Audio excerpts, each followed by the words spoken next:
Okay, so buying your dream house first is probably the biggest financial mistake you can make. Okay, and most homeowners do this wrong, and really that's why they're stuck. That's why there's not as much flexibility. That's why we hear a lot of like paycheck to paycheck thing.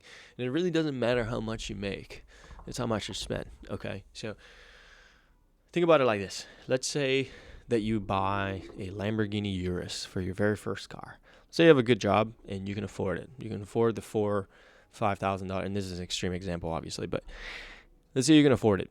And for some reason you want to cut costs, and you're like, okay, well, this is a crazy car. Like, I'm just gonna, go down in brand, go down in comfort or whatever.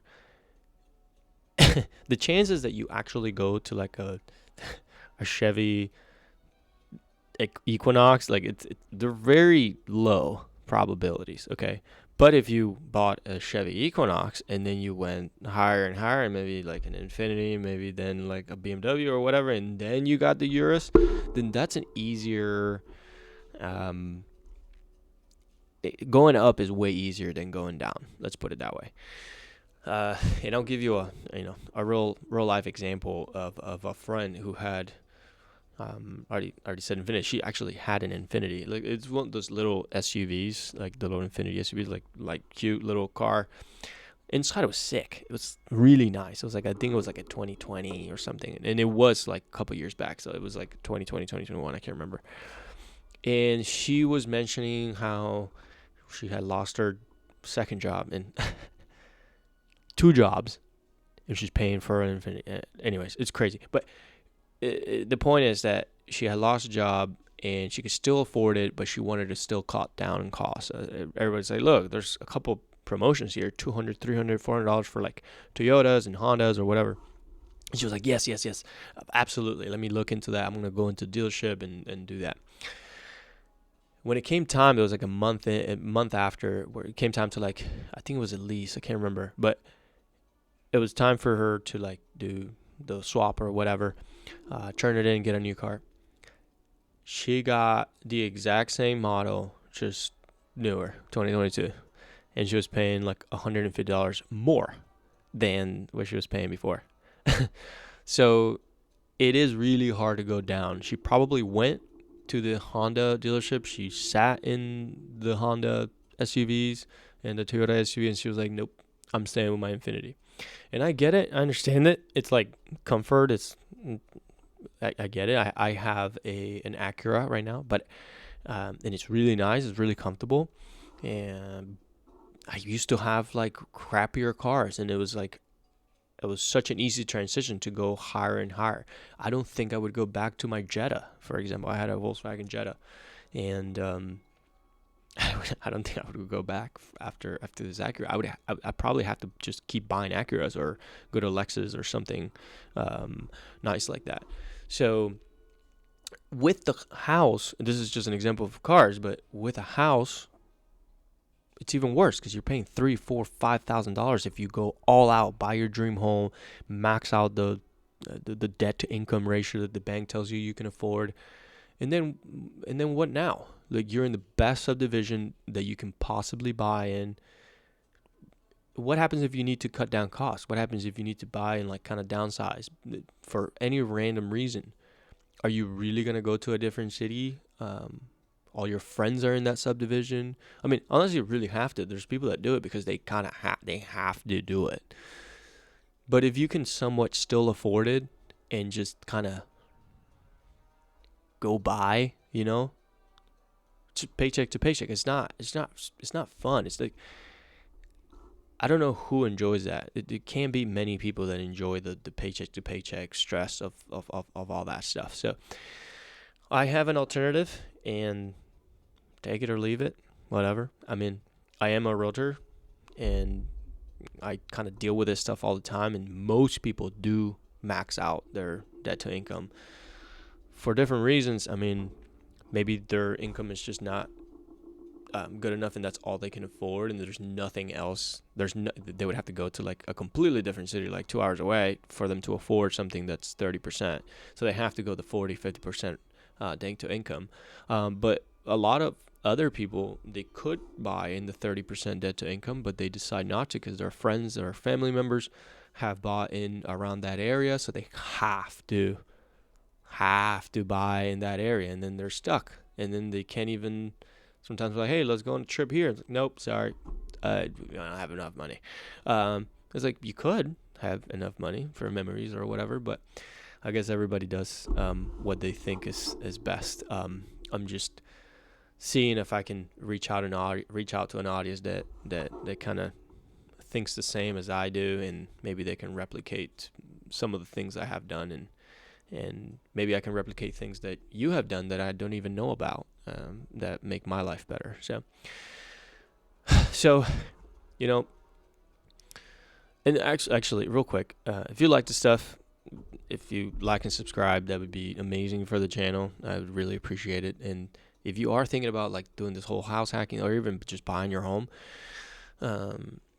hit me up. I can personally help you in Raleigh, North Carolina, or if you're buying anywhere else in the United States, I can connect you to a great lender. Just shoot me a DM on Instagram, all my stuff in the description, and or send me an email and with what area you're at, and then I'll connect you or I can help you personally.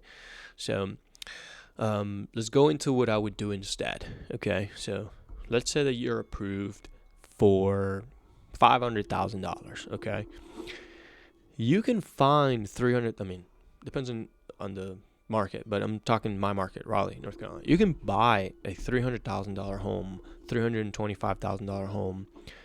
Maybe not in Raleigh or North Hills or like the best area of like North Raleigh, but you can probably buy something in like, let's say Garner, 25 minutes away, 20 minutes away.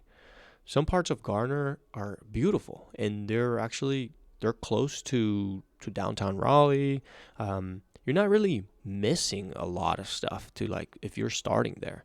There's White Oak Shopping Center. You have the White Deer Park. You can walk around. It's beautiful.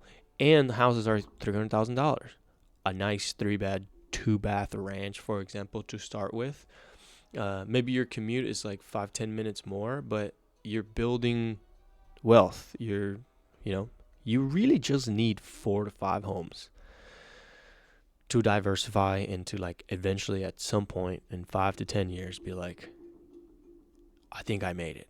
I think I can probably wake up today and do whatever the heck I want. I don't have to go to this job. Or you can just get a part-time job somewhere where like you enjoy, or volunteer, or whatever you want. There's not that stress of like I have to go because I have the bill on the 15th of this month. So I'm happy with the audio, so I need to re-record this last little part.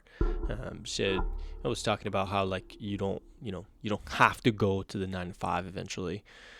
You can wake up one day and be like, crap, like I can really do whatever I want. So you can probably buy that first home, second home, third home, and even fourth home, I would say. It gets a little tricky after the fourth one because of that debt to income. You have to show rents and stuff like that. Always, obviously, talk to your CPA, talk to your lender. I'm just a guy on YouTube that sells homes in Raleigh, North Carolina. But talk to your Avengers, like some people call it. Your contractor, your realtor, your lender, your property manager, your CPA, your attorney.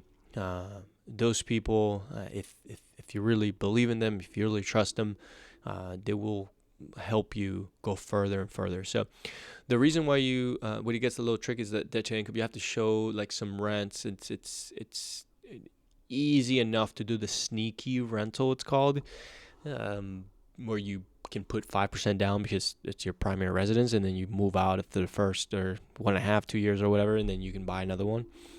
Then later it gets more complicated, but don't pay attention to that. It's like somebody's gonna like not take action because like, oh, what happens after the fourth house, and they're still renting, like it, or like this whole LLC thing. Should I buy it? Should I get an LLC or not? It doesn't matter. They just start. Okay, you're not gonna just stop your whole life and then work for the man for 50 years just because you didn't know if you should get an LLC or not. It's $200. Register deeds, you can do it. If that's too complicated, ask chat. Okay, or just go to your register of deeds and do it if that's like a biggest thing for you. So don't worry about future, just worry about the first one and worry about knowing that this works, and worry about believing in yourself and believing that you can actually do it. That's the most important part. If you don't think you can do it, then this video just exit out of it, because it's like I can't do anything about that. You need to understand, you need to click, maybe read some more mindset books. I don't know. You need to believe that, hey, I can do this and this is possible. That's the first step. And the second step is just take little actions. Next, MIMPS, the most important MINP, something like that. Most important next step, MINS. That's where you want to be every single day. Okay, so just to recap here, do not chase the dream home first. Build the foundation, and then you can upgrade later. Okay, see y'all later. Peace.